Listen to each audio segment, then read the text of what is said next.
पुरानी चादर में जब बढ़िया रंग चढ़ जाता है तो फिर दूसरा रंग चढ़ता नहीं है।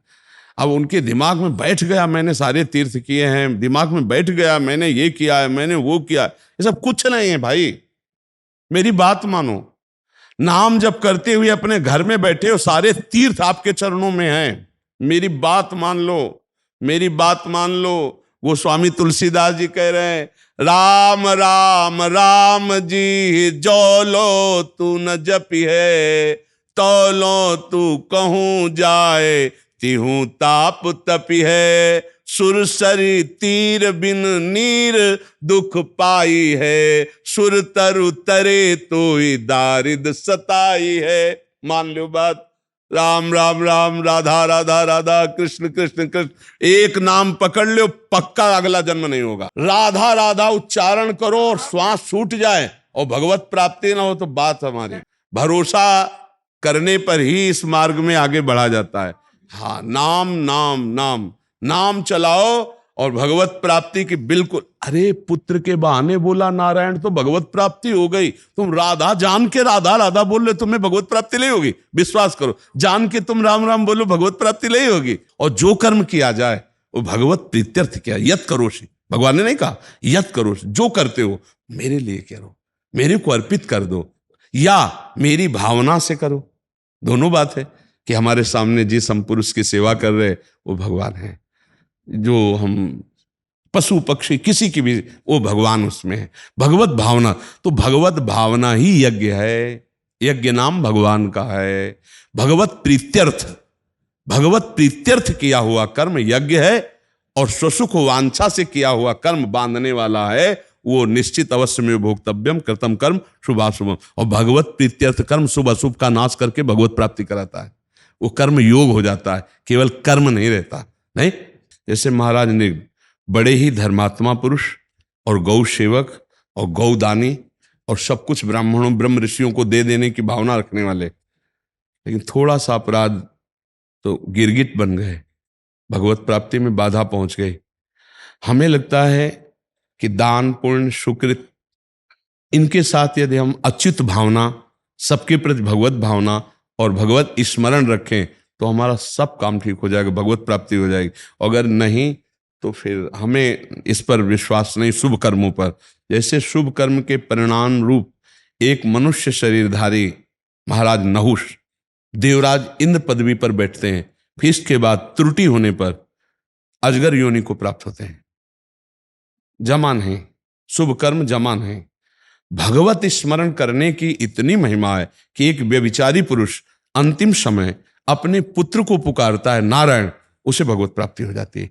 इसलिए स्मृति, यस्य स्मरण मात्रेण जन्म संसार बंधनात् विमुच्यते नमस्तस्मै विष्णुवे प्रभु विष्णुवे।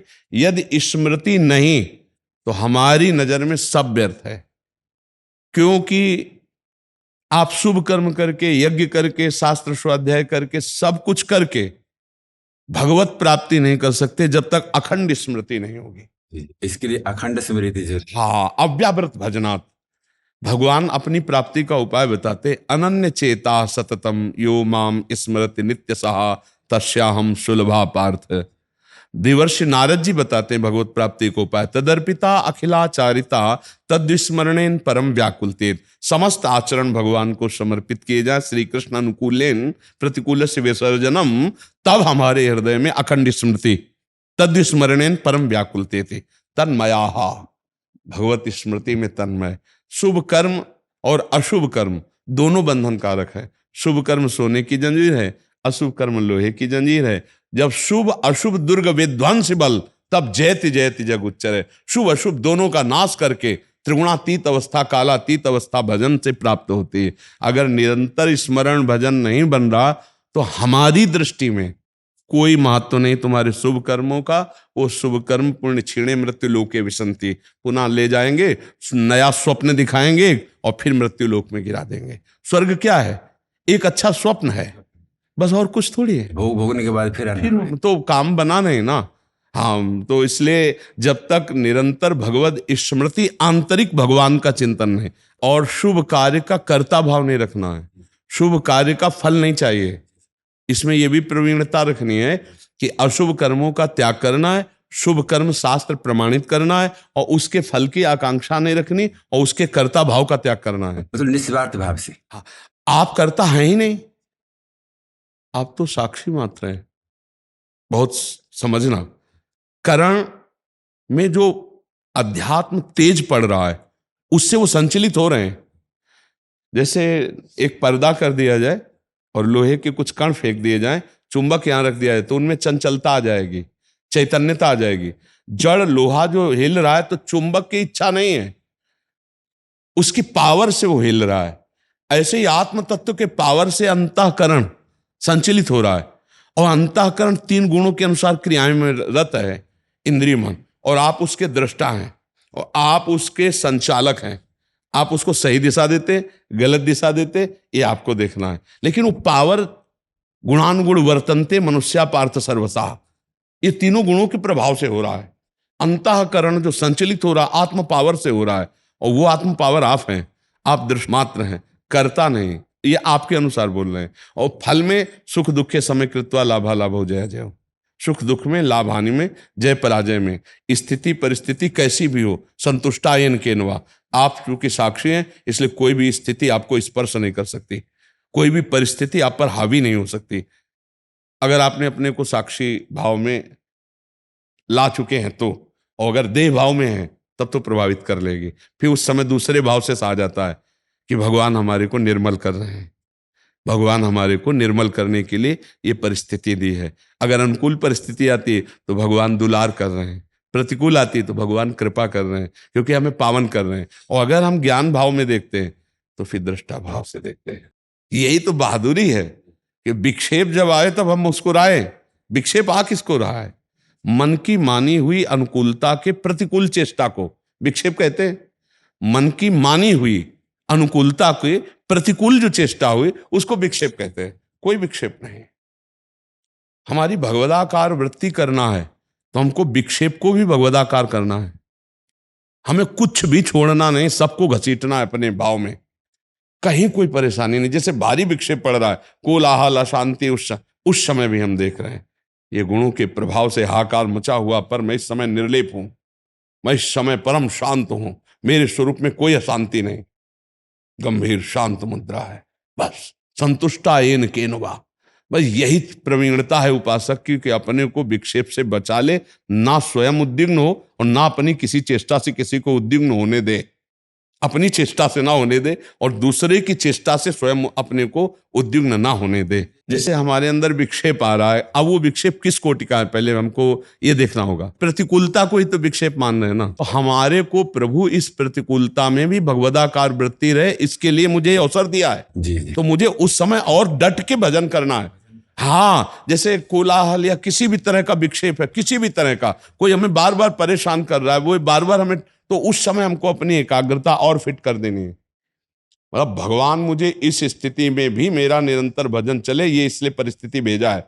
मुझे भजन छोड़ के भागना नहीं एकांत की तरफ, मुझे वहीं बैठना है। अभ्यास हमें ऐसा करना है कि विक्षेप जहां है हमको वहां बैठना है, विक्षेप जहां वहां हमें हटना नहीं। ये विश्वास कर लीजिए वो भगवान ने आपको पुष्ट करने के लिए विक्षेप दिया है, क्योंकि वो विक्षेप आप मान रहे हैं। जब विक्षेप ना रह जाए तब आपकी ऊंचाई बड़ी मानी जाएगी। अगर विक्षेप है तो आपको उसी विक्षेप में रह करके निरपेक्ष होकर भजन करना है, तभी आप आगे बढ़ पाएंगे। अगर विक्षेप बना रहा तो कहीं भी भाग के जाए विक्षेप बना ही रहेगा। हमको विक्षेप दिया ही इसलिए जाता है कि जहां, जैसे अपना चेला जहां कमजोर होता है गुरु वहीं प्रहार करता है। कुश्ती में जैसे ऐसे मारा होगा तो अब 1000 बार वहीं मारेगा, क्योंकि अगर ये 1000 बार से परिपक्व हो गया तो दूसरा पहलवान गिरा नहीं पाएगा।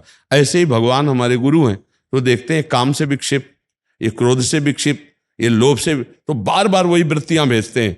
तो वो तुम्हें परास्त करने के लिए नहीं भेज रहे, वो परिपक्व करने के लिए भेज रहे हैं। साधक उसके नकारात्मक सोच में आ जाता है कि अब यहां से तो झोला झंडा उठाओ, यहां तो बड़ी विपरीतता है। अब वो जहां जाता है वहीं वो विपरीतता देता है। भगवान इसलिए देता है कि तुमको उसमें परिपक्व होना है।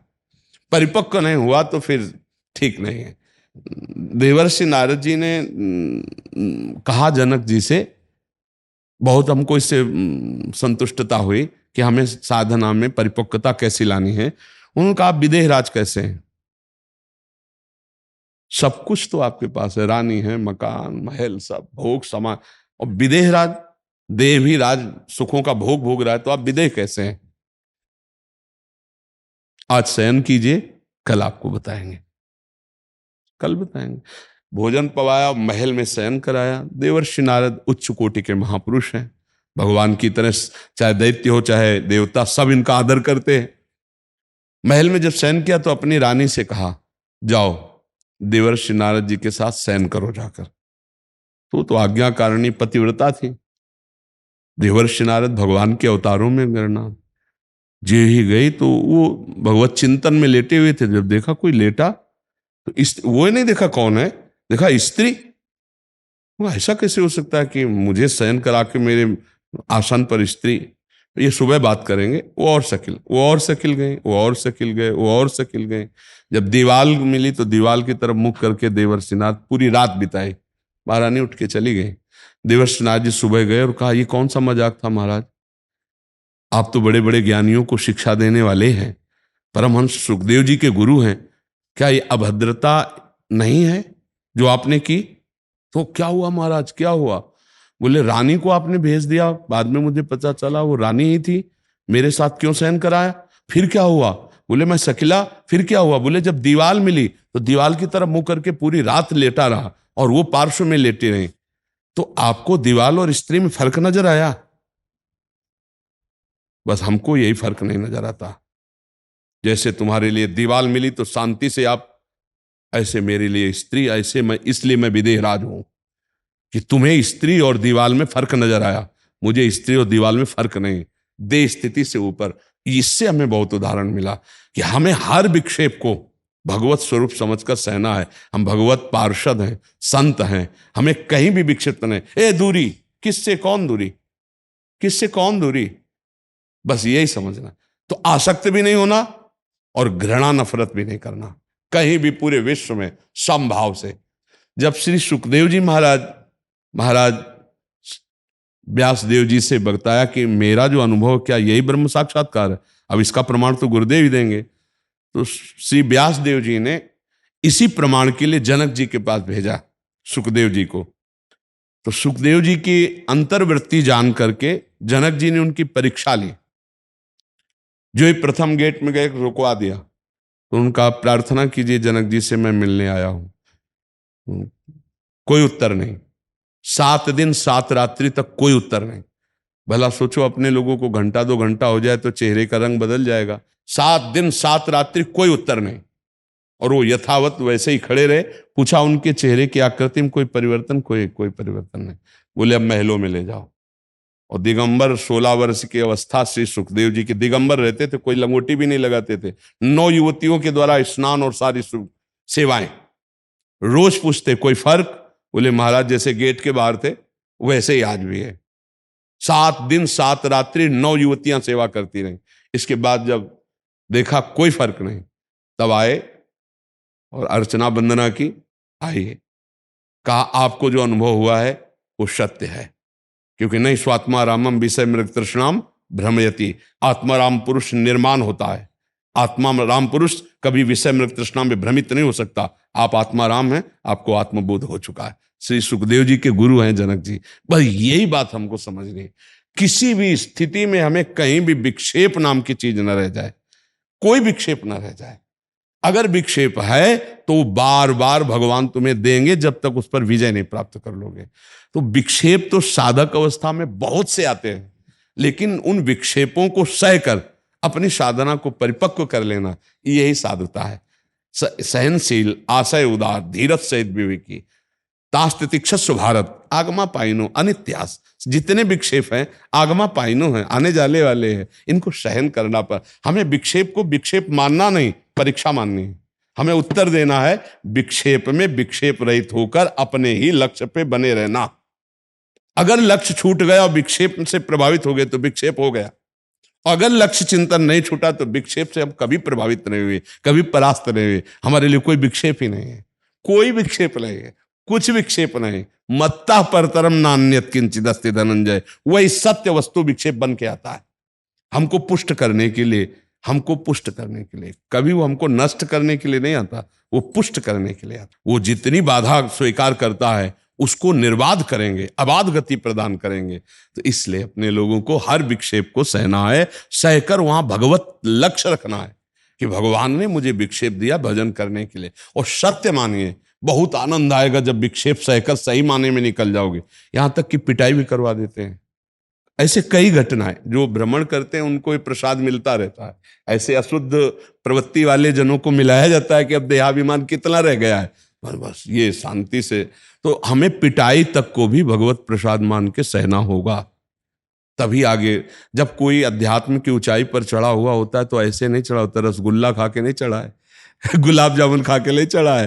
हाँ, हर कष्ट सहना पड़ा है, प्रकृति के हर वार को सीधे सहना, जैसा शास्त्रों में लिखा वैसे। हमको हर स्थिति में तैयार रहना। साधु का मतलब होता है हर स्थिति का तैयार। हमारा अपमान होगा, हमारी निंदा होगी, हमें कष्ट सहना होगा, हमको उस तब हमें परमात्मा प्राप्ति। भक्तों के चरित्र पढ़ के देखो, तो हमको विक्षेप क्यों दिया जाता है, भगवान क्यों पिटवाते हैं अपने भक्तों को।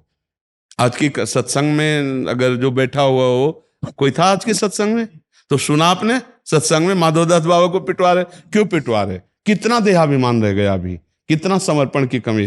जैसे कुम्हार अपनी मटकी को बजा के देखता है ना, ऐसे भगवान अपने भक्त को बजा के देखते हैं। देखो भक्तों के चरित्रों को पढ़कर तो तैयारी करनी इस बात की कि मेरी मृत्यु का अवसर आने पर भी मुझे विक्षेप न मालूम दे।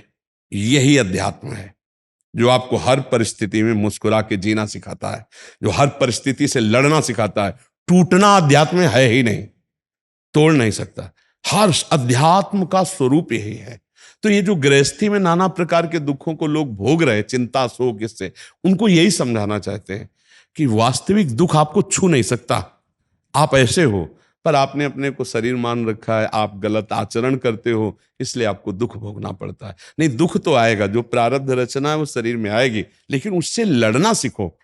उससे हार गए किसी खेल में तो बोले डिस्टर्ब हो गए, ऐसा नहीं होना चाहिए। मनुष्य जीवन ऐसा नहीं, बहुत परिपक्व अवस्था को प्राप्त होना है। मानव जीवन दिव्य जीवन है, वो दिव्यता भजन से आएगी, साधना से आएगी।